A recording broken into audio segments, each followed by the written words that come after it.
पीड़ित बुजुर्ग महिला ने पुलिस कमिश्नर सहित आला अधिकारियों से लगाई न्याय की गुहार। साहब मेरी रिपोर्ट लिखवा दीजिए। पूरा मामला पुलिस कमिश्नरेट थाना नौबस्ता का। जानकारी के अनुसार पीड़ित बुजुर्ग महिला जकिया पत्नी मोहम्मद मुबीन मकान नंबर 133A ब्लॉक बाबा मदार थाना नौबस्ता पुलिस कमिश्नरेट कानपुर नगर की रहने वाली बुजुर्ग महिला पीड़ित ने पुलिस कमिश्नर कानपुर नगर व मीडिया को दिए गए बयान में बताया कि मेरे बेटे इमरान उर्फ गप्पू की शादी शबाना पुत्री सलीम के साथ दिनांक 24 अगस्त 2014 को गढ़ी कस्बा जिला बाराबंकी में हुई थी। पीड़ित बुजुर्ग महिला की बहू आज़ाद किस्म की होने के कारण बिना पति को बताए घर से चली जाती थी।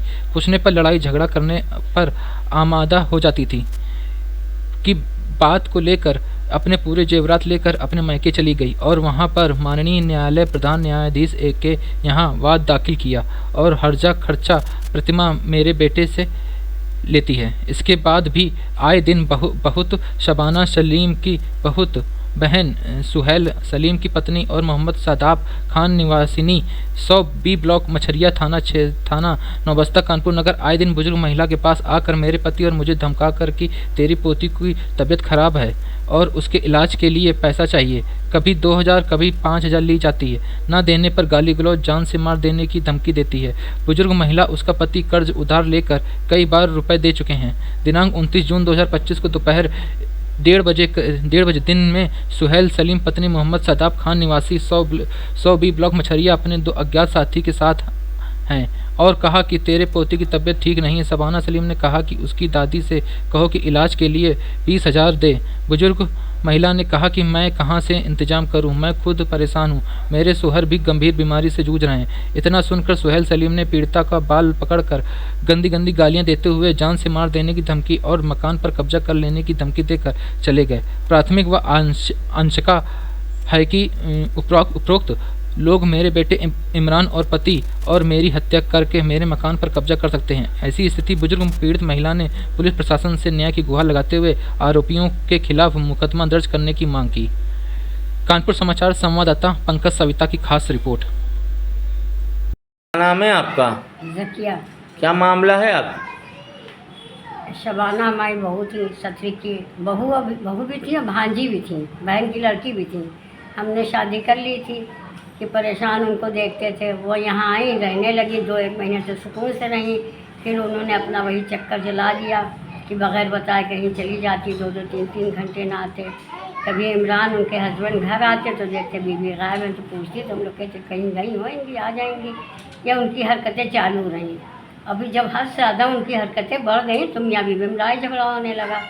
एक दिन उन्होंने किया कि अपने अपने कपड़े बांधे, जेवर लिया, बग़ैर बताए घर से निकल गई, चली गई।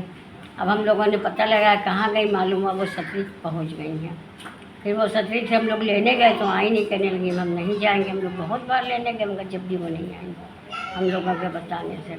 इमरान जाया करते थे, उनका बेटा था, उसकी मोहब्बत में मगर फिर क्या हुआ? फिर अब वो जब देखो तब हम लोगों ने वहाँ पे इनको जहाँ पे मुकदमा था मेंटेनेंस में, इनको 30,000 एक दिया, 10,000 दिया, कम से कम 70,000 इनको दे चुके हैं। और फिर वो कभी सोहेला आती हैं, सोहेला भेज देती थी कि हम जाओ पैसे लेके आओ उन लोगों से कि उनका। सोहेला कौन है? सोहेला उनकी बहन है बड़ी। कहाँ पर रहती हैं? पड़ोसी में रहती हैं। हम लोगों ने उसकी भी शादी कराई है, पड़ोसी में रहती हैं।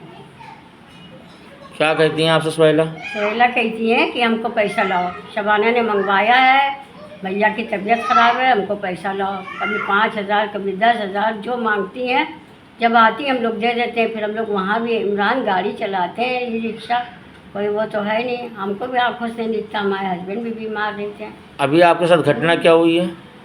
अभी 29 जून को ये 2006 को आई थी सोहेला। कहने लगी, शबाना ने फ़ोन करा है कि जाओ पैसे लेके आओ उनसे, हमें ज़रूरत है।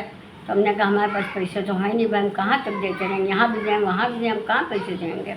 तो सोहेला ने फिर हमको बाल पकड़ के हमको खींचा, फिर हमको गाली देने लगी। हमारे घर में कोई नहीं था, हम थे, कोई नहीं था। फिर कहने लगी हम तुमको भी मरवा देंगे, तुम्हारे लड़के को, तुम्हारे आदमी को भी, सबको ख़त्म करवा देंगे। अगर जो तुम कायदे से हो तुम्हारे घर पे हम कब्ज़ा कर लेंगे, तुम्हारा वो भी पोता है, कब्ज़ा पूरा कर लेंगे, हम ही लोगों का हो जाएगा। आप कानपुर कमिश्नर उत्तर प्रदेश मुखिया योगी आदित्यनाथ जी से क्या मांग करना चाहती हैं? हम उनसे बस यही हाथ जोड़ के प्रार्थना करते हैं कि वो मेरी सुने, मेरा सहयोग करें, ये हमारी परेशानी से हमको ख़त्म हमारी परेशानी